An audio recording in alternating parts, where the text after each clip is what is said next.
السلام علیکم دوستو، سب سے پہلے میرے چینل کو سبسکرائب کر لیں۔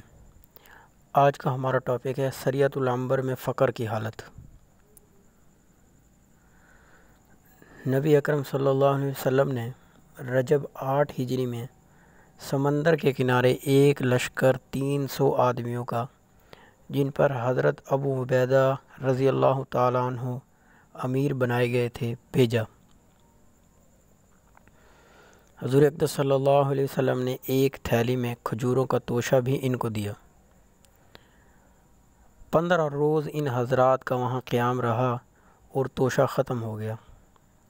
حضرت قیس رضی اللہ تعالیٰ عنہ جو اس قافلے میں تھے، مدینہ منورہ میں قیمت ادا کرنے کے وعدے پر قافلہ والوں سے اونٹ خرید کر ذبح کرنا شروع کر دیے، اور 3 اونٹ روزانہ ذبح کرتے، مگر تیسرے دن امیر قافلہ نے اس خیال سے کہ سواریاں ختم ہو گئیں تو واپسی بھی مشکل ہو جائے گی، ذبح کی ممانعت کی، اور سب لوگوں کے پاس اپنی اپنی جو کھجوریں موجود تھیں جمع کر کے ایک تھیلی میں رکھ لیں، اور ایک ایک کھجور روزانہ تقسیم فرما دیا کرتے، جس کو چوس کر یہ حضرات پانی پی لیتے، اور رات تک کے لیے یہی کھانا تھا۔ کہنے کو مختصر سی بات ہے، مگر لڑائی کے موقع پر جب کہ قوت اور طاقت کی بھی ضرورت ہو، ایک کھجور پر دن بھر گزارا کرنا دل و جگر کی بات ہے۔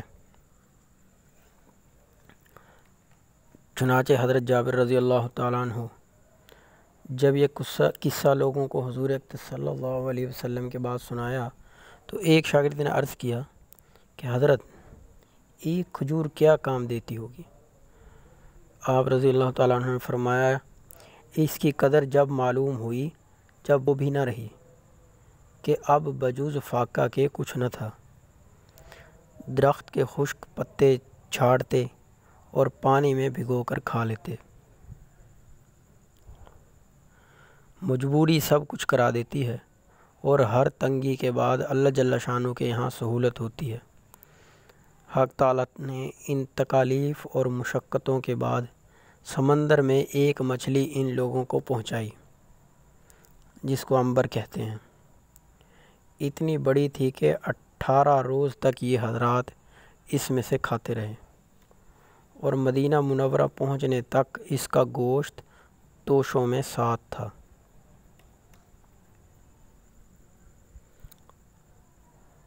چنانچہ حضرت جابر رضی اللہ تعالیٰ عنہ نے جب یہ قصہ لوگوں کو حضور اقدس صلی اللہ علیہ وسلم کے بعد سنایا تو ایک شاگرد نے عرض کیا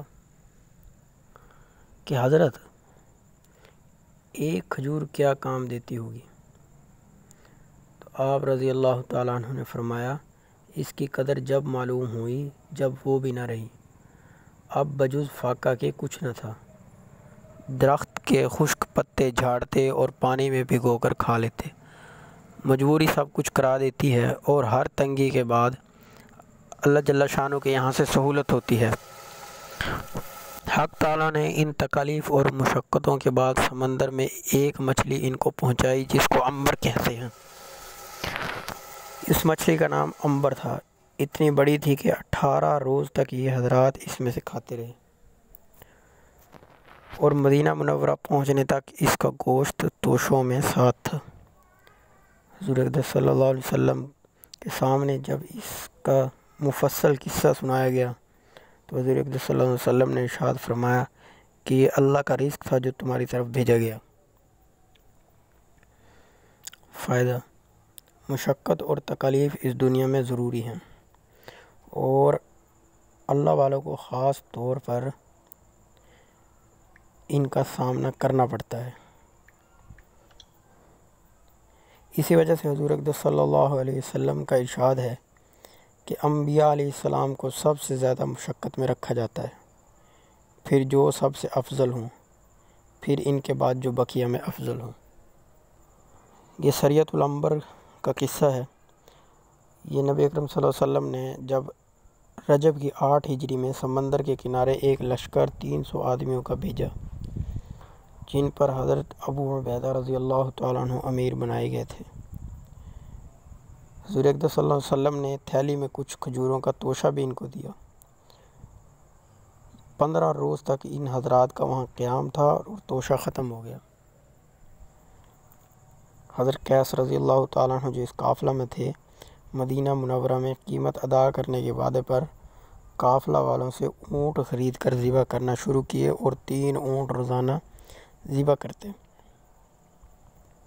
مگر تیسرے دن امیر قافلہ نے اس خیال سے کہ سواریاں ختم ہو گئیں تو واپسی بھی مشکل ہو جائے گی، ذبح کرنے سے ممانعت فرما دی اور سب لوگوں کے پاس اپنی اپنی جو کھجوریں موجود تھیں جمع کر کے ایک تھیلی میں رکھ لیں اور ایک ایک کھجور روزانہ تقسیم فرما دیا کرتے، جس کو چوس کر یہ حضرات پانی پی لیتے اور رات تک کے لیے یہی کھانا ہوتا تھا۔ کہنے کو مختصر سی بات ہے، مگر لڑائی کے موقع پر جب قوت اور طاقت کی بھی ضرورت ہو، ایک کھجور دن بھر گزار دینا دل اور جگر کی بات ہے۔